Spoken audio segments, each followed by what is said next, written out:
A fantasy romance film took home the most coveted Oscar.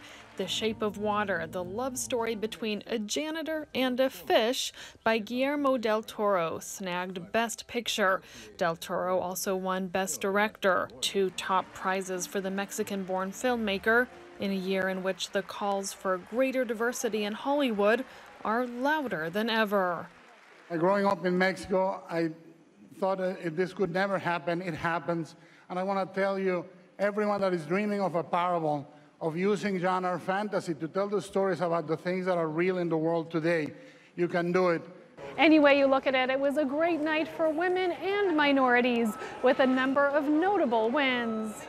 Frances McDormand won Best Actress for her complex portrayal of a grieving mother in 3 Billboards outside Ebbing, Missouri. In her speech, she asked all the female nominees in all categories to stand for applause, saying this year's call for an end to sexual harassment is just the start of a sea change for women in Hollywood.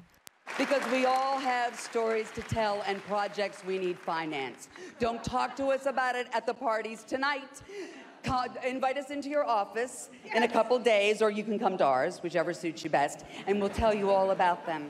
All eyes were also on Greta Gerwig as just the 5th woman in history nominated for Best Director for Lady Bird, and Rachel Morrison as the first woman ever nominated for Best Cinematography for Mudbound.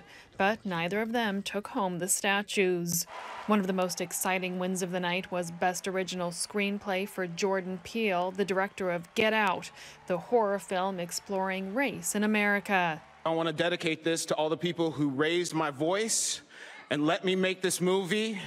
Perhaps the most controversial pick was Gary Oldman for his portrayal of Winston Churchill in The Darkest Hour.